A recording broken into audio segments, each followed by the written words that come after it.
In the gaming world, there are two different types of world. There are 2D worlds, like Pokemon or Terraria, and there are 3D worlds, like Minecraft or Destiny. The difference between these two types of world are simple. One is flat, and there are many options for movement, whereas the other is in the third dimension, and options for movement become much more. As far as 2D worlds go, most of them are side-scrolling. Take Terraria for instance. The world can infinitely load, but there are minimal to no movement options. You can move left and right, but that's about it. Whereas if you take the same style game, like Minecraft, where the world is almost infinite, but in the third dimension, you can get a lot more options when it comes to movement. For instance, you can move left, right, backwards and forwards. Besides 2D and 3D worlds, there are also genre-specific worlds. For instance, if you take a look at Super Mario Bros., the genre of this game is almost cartoon-like, and that reflects when you are playing the game. If you take a close look at the world, you can see how much it reflects this, and if you take a look at Dead Space, which is a horror game, you can also see that just by the way they have built the world, it reflects on how much of a horror game it is, creating lots of cracks and holes for the enemy to jump into and out of to scare you.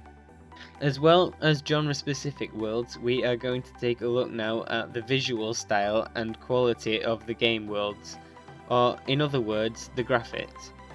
The graphics make a huge impact on the player. For example, if you take a look at Team Fortress 2, you will see that it has a very specific style of graphic, making the game seem not too serious and making the player feel like it is upbeat and cartoony. Whereas if you take a look at the game Until Dawn, the graphics are much more serious, making the player feel something for the characters and adding to the story. If we take a step back now and take a look at how games have developed over the years due to new technology, we can really see just how much of a change there has been. Let's take Tomb Raider for example. Starting out as a simple 3D world with rough edges, it has developed into a 3D realistic looking world for the player to have free reign of, but will still have the element of a story to it. If this doesn't show how much the quality of games has changed over the years, then take a look at the much more well-known game of Mario Kart. Stemming from yet a 2D game, giving the illusion of 3D to now a 3D and HD Mario Kart we have today. This game really shows off the new technology we have access to in this generation of computers and games machines. Now moving on to audience specific game worlds, if we take a look at the game Outlast, we can see that the game world is definitely aimed at higher audiences of about 18 or older. The world is set out to be a horror game. It is made from a very morbid colour palette, mainly greys and blacks in order to create the effect needed, as compared with a game like Flappy Bird for instance, where the background is simple and effective, obviously aimed at lower audiences of about 10 plus. It is made of blues, greens and whites to create a much more happy and relaxed feeling. That is until you crash into a pole at least. The tone and mood of a game can really affect how the player plays the game. This is especially set by the world you are playing in.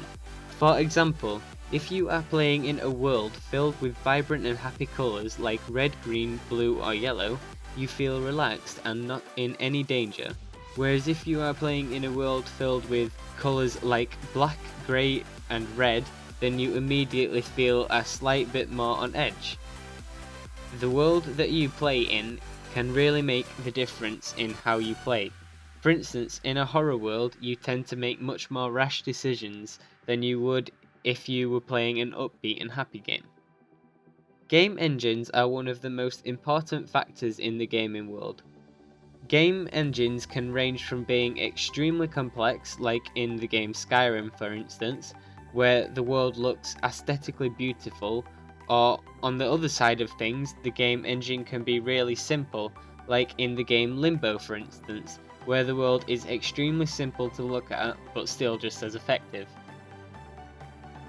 When it comes to gaming worlds, deciding what platform they need to go on can make the difference between whether it looks amazing or whether it is limited to only half decent looking graphics.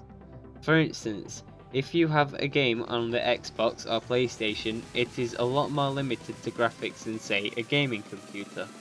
Although nowadays Xbox One and PlayStation 4 graphics can easily be just as good as PC.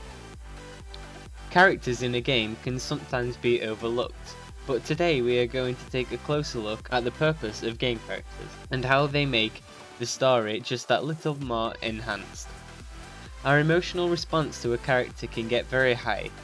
For instance, if you take a look at the game Until Dawn, you can get extremely immersed and feel that you love or hate a character, depending on how they act in the game. There are other examples of this in the game The Last of Us, where you follow the story of a man and a little girl in the midst of a zombie apocalypse, who don't initially get along. But through playing the story, these two characters build a bond so strong it makes the player feel emotionally attached and feel for anything that happens to either of these two characters. The physical appearance of characters has become more and more important over the years. As games keep getting aesthetically more beautiful, the characters need to also. This results in game characters that look unbelievably real, like Master Chief from Halo 4. The graphical way they look can also result on their behaviour in a game. For instance, if you take a look at a villain from a game, like Joker from Batman Arkham Knight, you can see clearly that his behaviour is going to be villainous, and this reflects by the way he looks. With his devious facial expressions and almost scary look, as well as the physical look of the character, it is very important for the player to be able to have some sort of say on how the character looks. This is where character customization comes in, and it is heavily used in games like APB Reloaded. It is a good idea for customization like this to be added in because it gives the player even more of a connection to the character, as they have spent time making and designing that character. As well as just characters that you play as, there are many NPC characters, like Claptrap from Borderlands, for instance. He is a character that most people hate because of his annoying personality, but for the select few that like him, they feel some sort of connection to this character, as he has helped them through the entire game and is some sort of friend or ally to them. There are many other examples of how a person can become attached to an NPC, like for instance, Paarthurnax from Skyrim. Initially thought as a villain, the dragon becomes a friend to the character and helps throughout the game to kill his own kind. This kindness creates a bond between the character and the player. NPCs have developed over the years, getting smarter and smarter, from doing things like walking off cliffs to taking cover when an enemy is firing. This causes the player to have to put less effort into beating the opposing team, as the NPCs are often helping out. However, this is more often than not overlooked and unnoticed.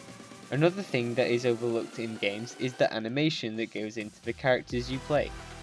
For instance, if you simply take a look at the way they walk, it is a series of complicated keyframes in a long sequence.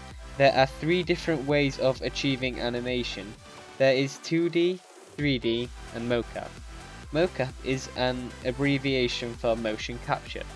It is when they stick rubber balls on you and film you move.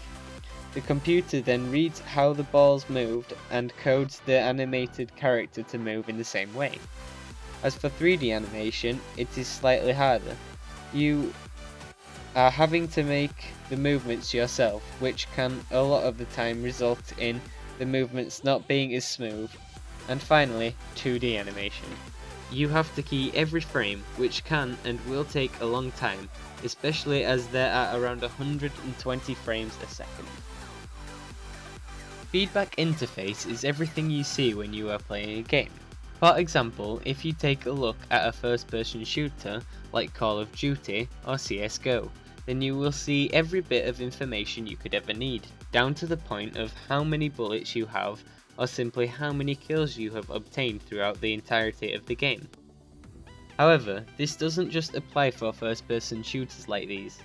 There are other genres of game which this also applies to. Like, for instance, if you take a look at the game Hearthstone, which is a strategy-based card game, you will see the interface is much more about the health and how many cards you have.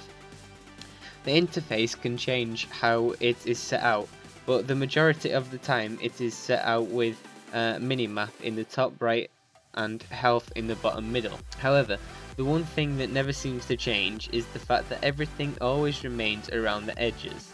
This is to make sure not to block the player's view on the game. Along with interface and visuals comes the perspective in which you see the game from.